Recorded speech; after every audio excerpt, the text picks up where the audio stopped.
Hello, everybody. It's the long awaited serialization of my book, Play to Win. I have been looking forward to this session for quite a while now. I'm very excited. Good, whatever time it is where you are. It's just gone 5 p.m. in Nairobi. And it's a fine sunny day. I am Christine Mweteeli. I'm an author, speaker, and training consultant. And this evening, I'm going to be talking about my book, Play to Win. Now, I am an author, like I said already.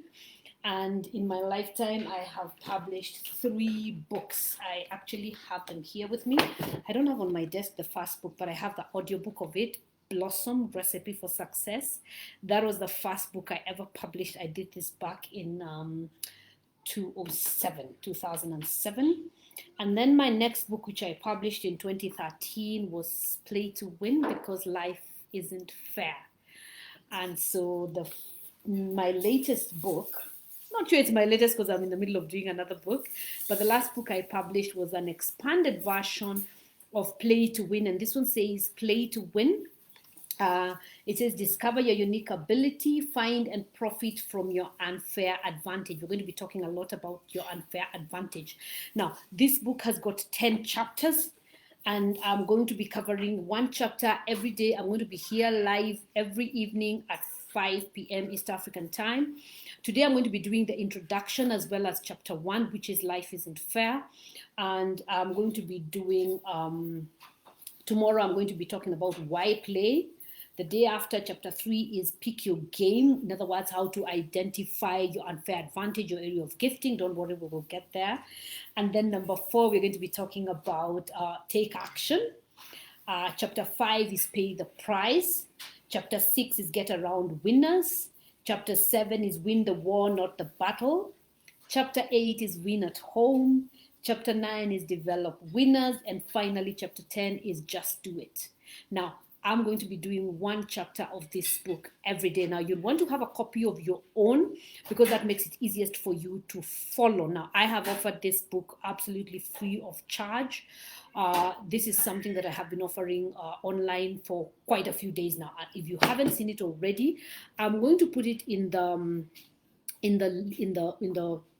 chat box so that then you're able to pick it up. It's a free download. If you go to my website, softskills.co.ke, there will be a tab there for Play to Win, and that is where you're able to pick up the book Play to Win. It's absolutely free of charge. I decided I have been selling this book for years and I'm doing a new book, so why don't I give everybody the opportunity to download free of charge the ebook. Now, it also comes with an audiobook. I'm going to figure out the technology of how to avail the audiobook as well. But right now, let's go into the intro. Now, the intro of this book, usually I talk about the parable, the fable of the animal school. Now, I'm not going to go into that because you have the book already if you've downloaded it. What I'm going to do for introduction is I'm going to let you know why I wrote this book. The fable that I talk about, which is in the introduction of the book, it's the animal school, and it talks about how different animals got together and created a school, and then they were teaching every animal to do different things. So that, for example, they would examine a fish on how to climb trees, and they would examine a rabbit on how to swim, and they would examine a duck on how to run. It sounds odd, I'm sure you agree. So basically the whole moral of that book, the whole moral of that story is you become good at what you're good at, which is really what I mean when I say play to win. It's find what you're good at and become great at what you're good at. Now, I'm reminded of a story that happened at one point. I know this lady who had a very gifted daughter. She was very gifted in the area of music. And we were having this conversation at a school event, and her daughter was performing, and I told her, wow, your daughter is a great singer. And this is what she said. I told her, you need to put your child in music school. You need to make sure that she gets good at music. And the lady says, yes, I will when she improves her grades. And now I was like, what is wrong with that story? You're waiting for your child. That is like waiting for the fish to improve their swimming as soon as they learn to jog. A fish does not need to know how to jog, So that's what basically the whole concept of play to win is about, if I was going to put it in a nutshell. But over here, let me begin with the introduction by letting you know how I wound up writing this book. Now, I have always been the kind of person who speaks who likes a good argument. I was always in the debating club in school and everything. So speaking, communicating is always something that I enjoy doing. I was speaking to somebody just before I got on this call, and she was telling me she likes listening to me. And I told her, well, that's my area of gifting. Now, I at one point, I was in this whole training business, and how I got into the training and writing books business is a long story for another day. But at one point, I digressed away from that business. I had already done and published my first book, Blossom, that I talked about just now. But I digressed and I got into, somebody sold me the idea of let's start a property magazine. And I thought that was brilliant. I'm already a writer and I'm going to do a property magazine. My partner in that one was somebody in the property business. And so we were a good partnership, I thought. And I've done a lot of businesses, but that's the one that lost the most money. And it really crushed my self-esteem. I completely went down for a long time. And I remember being at a place where I have been in my house, I've not left, I've not done nothing for at least 12 months. And I'm just existing, and I've put on a lot of weight, and all I'm doing is my housework, and I'm hanging around the house and I'm not doing anything. I'm not getting out. I was very disoriented. My self-esteem had come down so badly. My confidence was bad. And I remember at one point my two friends coming to visit me, and I'll be grateful to them forever, because they pointed out to me like, hey, do you realize that you're depressed? And I was like, what is depression?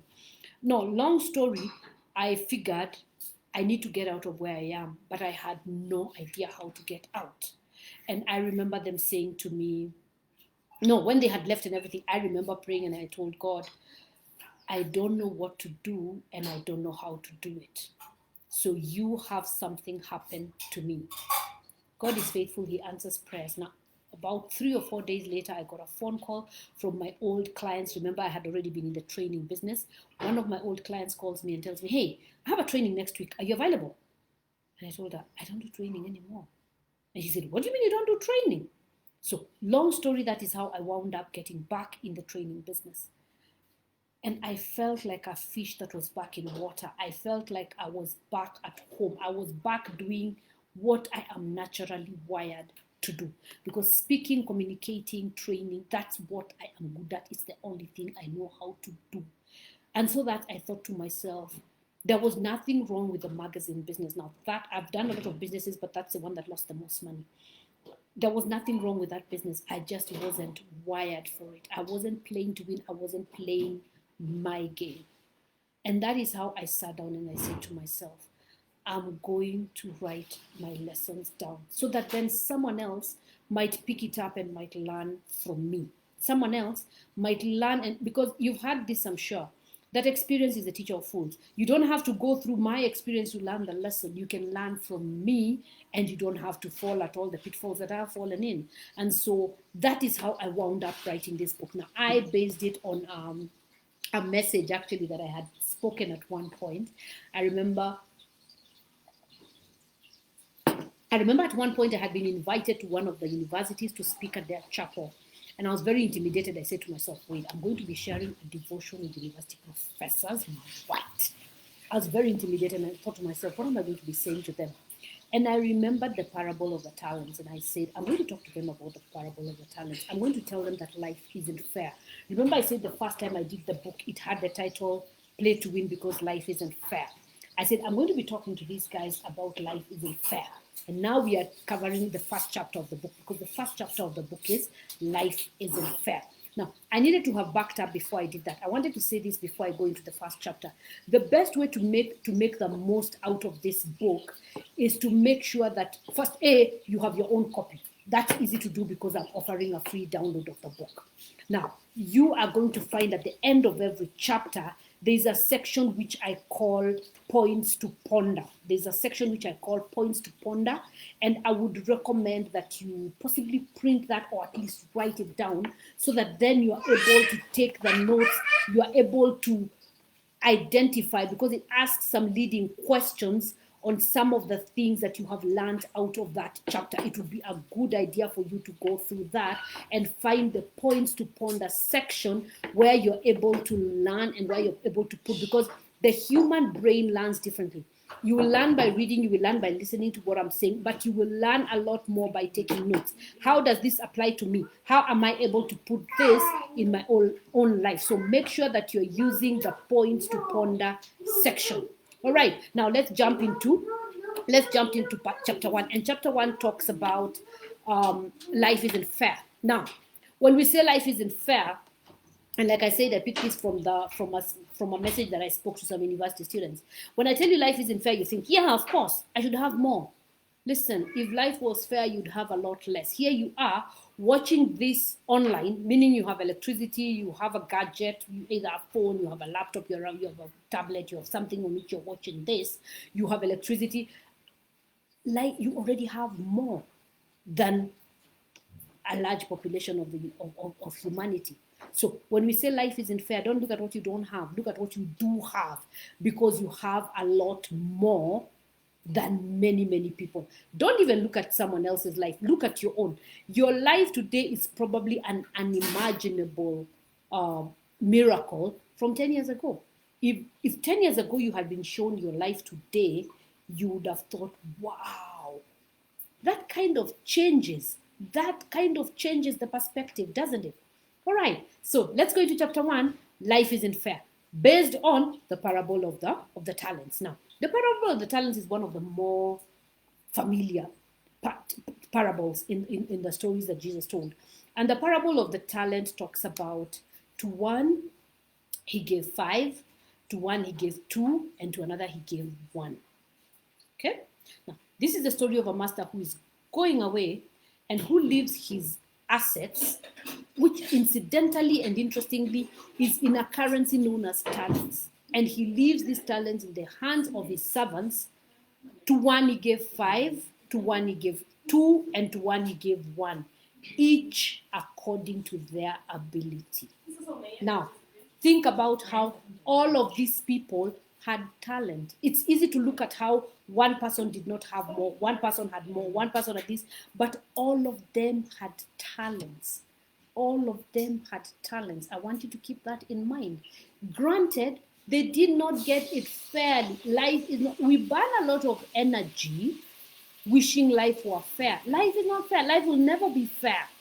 And like I said, if life were fair, you would have less than you do. You would have a lot less than you do if life were fair. Life is not fair. Okay? So here we are. One person has got 5, one person has got 2, and another person has got 1.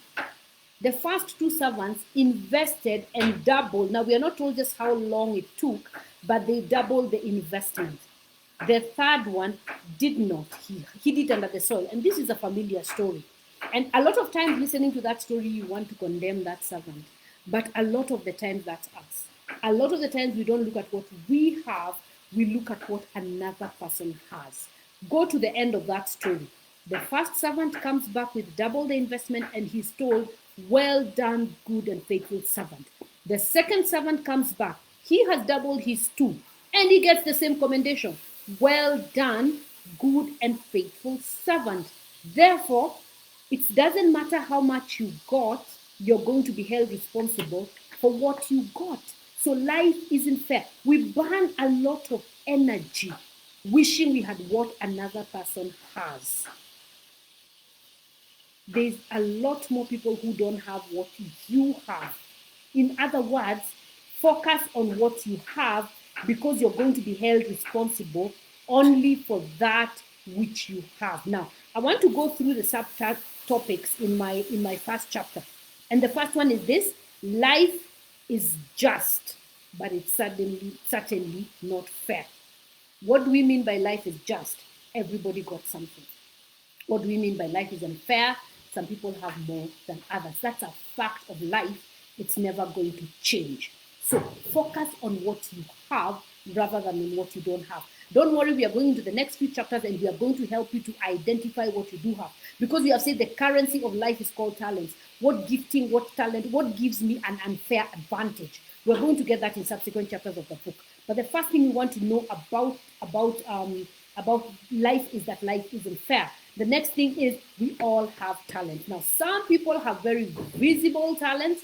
Some people have not so visible talents. but all of us have talents. There is nobody on planet Earth who doesn't have talents. So the next subtitle there is everybody has a talent. I like a speaker who once said, everybody is a 10 at something. I may not be good at English. I may not be good at math. I may not be good at kicking the ball. I may not be good at swimming. I may not be good at climbing. But there is something in which I am excellent. There is something I do better than anybody I know. So you want to take time to examine you. You want to get to know you. You want to be able to write down. The same way, if you are starting a business today, you would write a business plan for the business. You would write, this is what we have. This is our comparative advantage. This is our competitive advantage. We are in this location. We have this expertise. We have these people. This is our, you want to do a certain plan, a similar plan, sorry, for your life. You want to tell yourself, this is what I'm good at, so that you're coming from a lot of times we take a lot of stock of what we are not good at. Have you ever complimented somebody and the first thing they say, no, I'm just trying, that tells you you're focused on what you don't have rather than on what you do have. So turn your focus to what you have. So that's my point there, that we all have talents. The next one is this. We have an obligation to use our talent. Now, your talent, your gifting, your particular combination of skills are what God equipped you with to go through life. I'm going to say that again. Your talents are what God equipped you with to be able to go through life. Your talents, your gifting are what God put in you, in your asset column, so that you will be able to fend for yourself and for your family. That is how, if everybody is practicing their gift and their talent, that's how the world turns around. That is how the world turns around. So you have an obligation. The world needs you. The world needs you to express your talent. The word express means push out. So whatever it is that is within you, the world needs you to push it out, because everything you're looking at where you're sitting, everything you are, you can see was once an idea in someone's mind. I'm looking at a computer, I'm holding a book that was printed, I have a glass of water. All these were things that were ideas in somebody's mind before they expressed them, before they pushed them out into the world. So the world needs you to find your talent, the world needs you to express your talent, because that is how the world goes round. Now, all the people we admire in the world, all the people that we admire in the world have expressed their individuality. Nobody ever became great imitating another person. So find what is unique about you, find what is great about you, and spend your life, spend your career, spend your energy growing that thing. All right. Now, the talents were given each according to their ability. Now, the maker of the talent is the one who is giving out these talents. If we're talking about my inbuilt capacity, I'm only ever held responsible for what I was given, and I was given based on my ability. There are those things I'm very poor at, and so I don't try. There are strategies, and we are going again to talk about those in subsequent chapters of the book. There are things you can do to mitigate your weaknesses. For example, whenever I think of the word weakness, my biggest weakness is accounting. I hate accounting. I couldn't do math to save my life. Okay? I have to surround myself with people who are good at finance, because otherwise my business is doomed. There's a lot of ways you can mitigate your weaknesses. It's a good idea to know what your weaknesses are, but at the end of the day, you want to focus on what your strengths are. Point number 5, and I like this one a lot. Your talents were not given for your benefit alone. Your talents are not for your benefit alone. There's a lot of times when we forfeit a lot of good things in our lives because we are afraid that somebody else will benefit. I give this story all the time. Now, I've had a conversation with, I've lost count of the number of people who have sat me down since I published my first book, and I've said it's been a while since I did my first book. It's been at least, 15 years? So I've been a published author for the last 15 years. I've been wined and dined by almost hundreds of people who want to do a book. Oh, I'd like to do a book. And I always tell them everything that I know about writing and about publishing a book. So this particular lady comes to my office and we're having a conversation, and she wants to do a book. And she's taking notes, and she, tell me, and I'm telling her, okay, you do. And her body language was active, and she's writing, and she's positive. Until I got to marketing and distribution, I told her, no, no, no, don't worry. There's people whose business it is to distribute books. There's people called distributors, there's bookshops, there's wholesalers of books and everything. Now, what you do with these people is you agree on a percentage. Sometimes they take 10%, sometimes they take 15%, sometimes they take all the way to 40 and 45%. She was like, what? Now I'm quoting her verbatim. She said, those are the people who reap where they haven't sown. And I told her, no, they have sown. They have invested in a distribution system. They have stores in towns you haven't been in countries you haven't been in. While you're sleeping in your bed, they are going to be shipping your book. They are going to be putting your book in hands of people you will never meet. Besides, they don't make any money till you make money because they're making a percentage. So I told her, okay, you have an option. You can get 100% and just sell a few books, or you can make 50%, 60%, 70% and sell thousands of books. Which way do you make more money? Now, she was pained. Now, you need to pay attention to this. At this point, the book has not been written. Do you understand that the book is not written yet? But she was pained by the idea that someone else will make money from her unwritten book to the level she did not eventually write the book. This is just one example out of the thousands of examples of situations where somebody has forfeited what would have been good for them because they are pained that somebody else will make money. Let me say this, especially concerning money. You are as rich as the people you enrich. Many speakers have put this in many ways. But the more you enrich others, the richer you become. So whatever you're gifting, whatever your talent, don't be afraid to give. Just this last week, somebody told me, because I do all this, like I was giving away my book for free, and at that point I was doing a free webinar, and usually I will pour my heart out. I will tell you everything I know that could benefit you. And one lady asked me, how do you make money? How can you give all your content out for free? And I laughed and I told her, you know what? You can't come to the marketplace wanting to take. You must come to the marketplace wanting to give. A lot of people also fall into that trap when it comes to a job interview. You go to a job interview and all they hear is, I want you to do this for me, I want you to do this for me, I want you to do this for me. And at no point does the prospective employer hear, this is what I will do for you. If you came to the marketplace, whether it be a job, whether it be a business, if you came with a proposition of this is what I have to give, you would do a lot better, a lot sooner. Come to the world with what can I do, what can I offer, what can I give, rather than what can I take from the marketplace. So your talent is not for your benefit alone. The next one is this: more begets more. Now, we are going to go into a lot of details of that when we in a subsequent chapter of the book. But right from the beginning, I point out that your talent, when it first starts. Now, let me give an athletic example, because I am a Kenyan and we are all about athletics. I could be coming from a family of runners. I could have the inborn ability to run. That will not guarantee an Olympic gold at all. I have to put so much work in before I can expect an Olympic gold. In other words, I will make as much money as the amount of energy I'm putting, as the effort, the time, the experience. And we are going to be talking about how to grow your gift. We're going to be talking about how to grow your gift. But at the end of the day, you want to make sure that you are giving before you can expect. You are practicing, you are growing your gift. You want to give it energy. You want to give it time.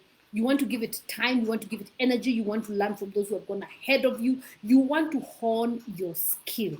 I like the analogy that is given of a guy who was, they were felling trees, and I'm sure you've heard this story. It's a very commonly told story. And there was these two people who were felling trees, and one was only able to cut maybe 10 trees a day. And there was this other guy who would cut 16 trees every day. So, of course, he was making a lot more. And he goes to him and tells him, hey, tell me how you're able to do so well, how you're able to make so much more, you're able to.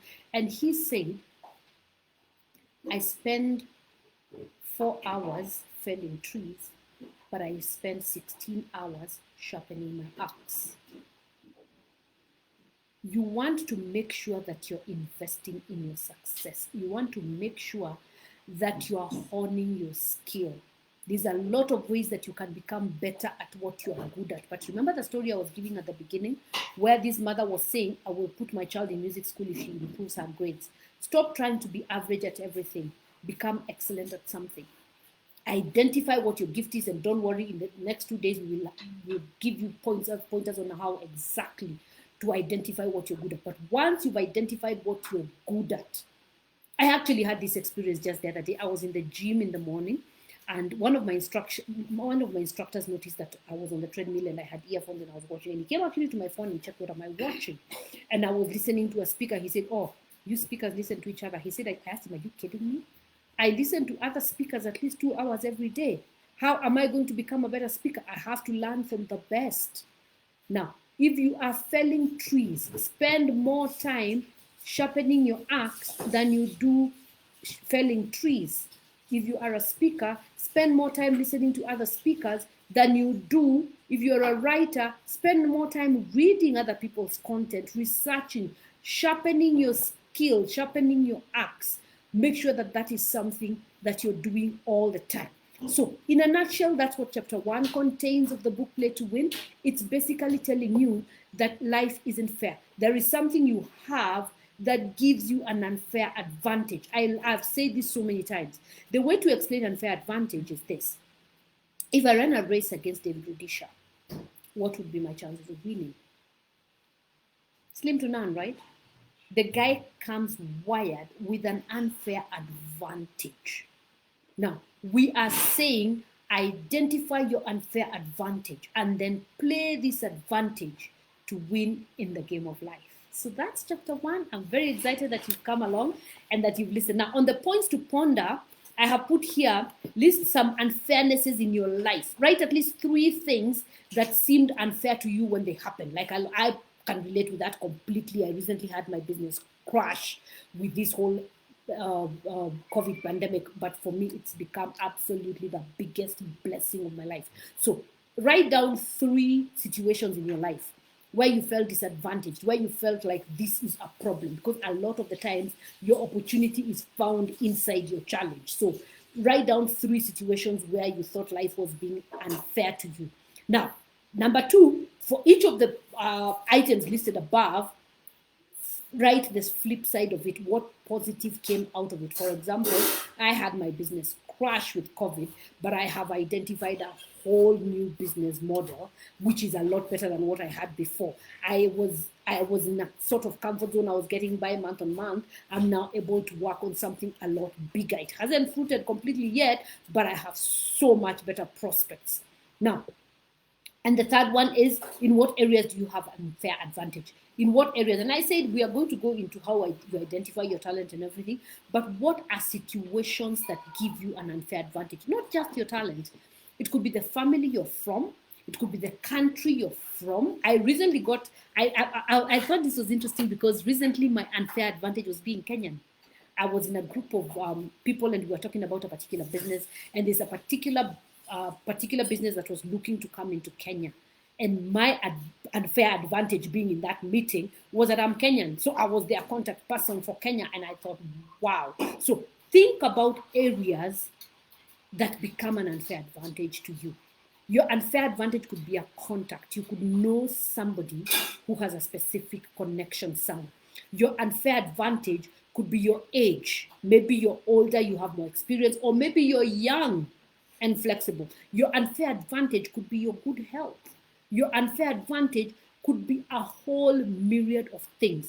Write down the things that for you are an unfair advantage, because those are the things on which you're going to base your future. That will flip your mind from what you don't have to what you do have. All right? I'm going to see you again tomorrow. My name is Christine, and we are going to be talking about chapter 2, which is why play.